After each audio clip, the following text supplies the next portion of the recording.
बहुत से लोगों का ड्रीम होता है अपने बिजनेस को नेक्स्ट लेवल पे लेके जाएं, बड़ा करें, ग्रो करें, फैक्ट्रीज डालें या ब्रांचेस खोलें और अपने बिजनेस को नेक्स्ट लेवल पे लेके जाएं। और उसके लिए उनको पैसे की जरूरत होती है, फंड्स की जरूरत होती है, और लोगों के पास फंड्स होता नहीं है क्योंकि बैंक के पास जब वो पैसे लेने जाते हैं तो उनको से वो कोलैटरल मांगा जाता है। और इसके लिए गवर्नमेंट ने एक स्कीम निकाली है जिसका नाम है CGTMST स्कीम, CGTMSC है ना, उसमें आप प्रोनाउंसिएशन पे मत जाइए, CGTMSC स्कीम। तो ये स्कीम गवर्नमेंट लेके यहाँ पे आपको कोलेटरल फ्री पैसे देती है बैंक्स, और गवर्नमेंट बैक स्कीम है, मतलब आपके बिहाफ पे गवर्नमेंट आप कोलेटरल दे रही है, एक तरह से ये समझ लो। तो इसका वीडियो बनाने का मकसद ये है कि कल मैंने इंस्टाग्राम पे बहुत सारे वीडियोस देखे और लोगों ने कमेंट किया है कि नहीं नहीं ये सिर्फ पेपर की बातें हैं, सच्चाई में कुछ नहीं होता, वो पैसे मांगते हैं।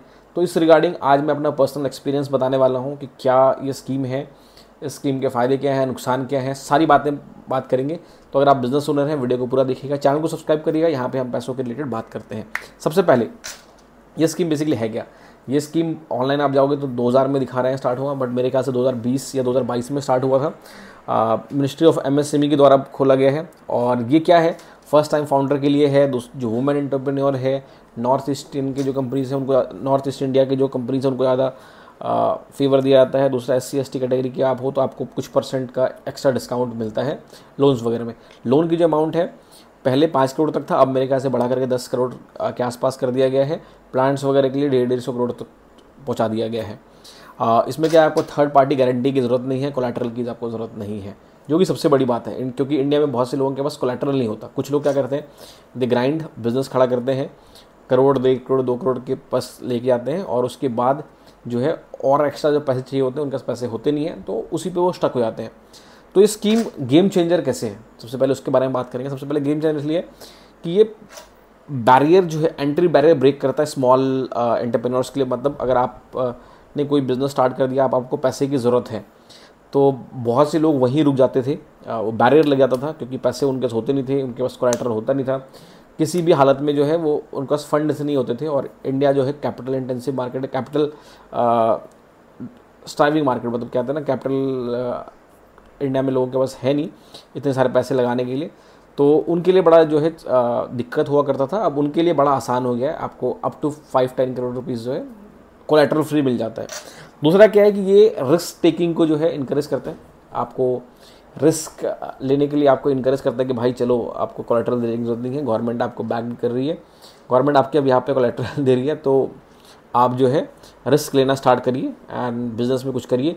और जब आप करते हो तो दूसरों को भी फ़ायदा होता है। दूसरा क्या है कि कुछ बिजनेसेस जो है इनफॉर्मल होते हैं, उनके लिए भी जो है काइंड ऑफ ये क्रेडिट स्कीम है। और सबसे बड़ी बात है कि इससे जॉब क्रिएशंस और सेल्फ एम्प्लॉयमेंट को जो है बढ़ावा मिल रहा है। होता क्या है, अगर मेरी कंपनी है उसमें 2 लोग काम करते हैं, मेरे पास पैसे आ गए, मैंने कंपनी बड़ा किया, 10 लोग काम कर रहे हैं, 10 लोगों को जॉब मिल रहा है, तो ये लोगों को जॉब के लिए भी जो है जॉब क्रिएशंस में भी हेल्प करती है। अब मेरा एक्सपीरियंस क्या है, ये वीडियो बनाने का मकसद आपको मैंने बताया कि कल मैं इंस्टाग्राम पे वीडियोस देख रहा था और किसी ने स्कीम के बारे में बात किया था, लोगों ने कमेंट किया था कि ग्राउंड रियलिटी गलत है, कि ऐसा नहीं होता है, पैसे मांगते हैं, या गवर्नमेंट आपके पास सरकार में बंदे होने चाहिए या फिर कनेक्शंस होने चाहिए। ऐसा बिल्कुल नहीं है। मैं आपको बताऊंगा लोगों को दिक्कतें क्यों आती हैं, उस वीडियो के एंड में बात करेंगे, तो वीडियो पूरा देखिएगा। मैं अपना एक्सपीरियंस बताता हूँ। मैंने 1 करोड़ रुपये का जो है मुझे लोन मिला है CGMST का, ICICI के थ्रू।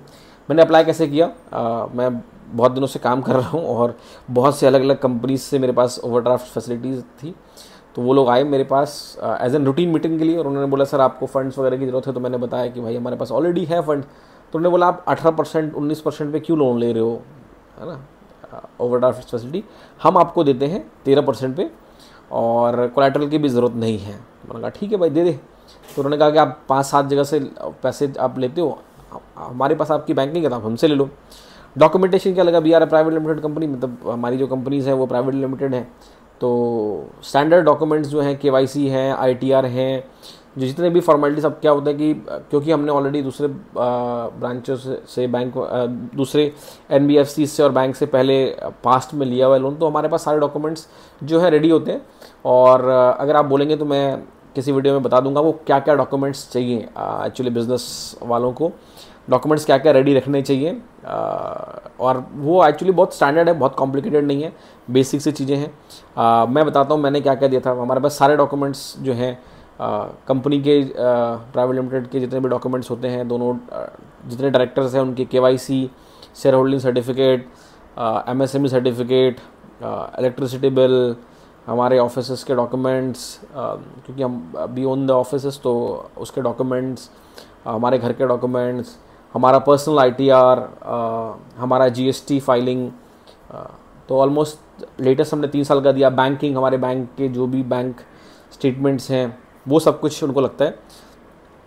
उन्होंने और वो सारे डॉक्यूमेंट्स में बैंक जाके देने की जरूरत नहीं पड़ी थी, उनके स्टाफ आए, उन्होंने साइन किया, डॉक्यूमेंटेशन दिया एंड दे वेंट अवे, तो हमको कुछ करने की जरूरत नहीं पड़ी। कितना टाइम लगा? आई गेस 7 डेज़ में हमारे पास सारा डॉक्यूमेंटेशन हो गया था और डिसबर्समेंट मेरे ख्याल से 10 से 15 दिन में हो गया था। ज़्यादा टाइम लगा नहीं था, इट वॉज वेरी क्विक, बहुत ज़्यादा कुछ लगा नहीं था। इंटरेस्ट रेट हमें वो 13% उन्होंने दिया, और जो है कितने सालों के लिए दिया आई गेस वो मैंने चेक नहीं किया, 3 से 5 साल का है, वो बढ़ते रहता है। दे ऑलवेज लव कि आप आगे जो है लेते रहें। की लर्निंग क्या है? डॉक्यूमेंट्स अपने हमेशा पूरे रखिए। बहुत से लोग क्या करते हैं, वो प्रॉपर अपना जो है प्रॉफिट्स नहीं दिखाते हैं, प्रॉपर अपना ITR फाइल नहीं करते हैं, पर्सनल ITR वो कम दिखाते हैं जितना उनका एक्चुअल प्रॉफिट है, फिर वो बाद में बोलते हैं कि मैं बैंक लोन नहीं दे रहा। ऑब्वियसली अगर आप टैक्स गवर्नमेंट को नहीं दोगे तो आपको लोन्स वगैरह मिलने में दिक्कतें आएंगी। इस पर मैं अलग वीडियो में बात करूंगा, but it was very smooth, मतलब कुछ करने की जरूरत नहीं थी, वो आकर के साइन करके जो है लेके गए और बहुत ईजी था। ऐसा नहीं था कि सिर्फ पेपर की कहने की बात है, इट वॉज गुड। अब इसमें से कुछ जो चीज़ें हैं, इसमें ड्रॉबैक क्या है?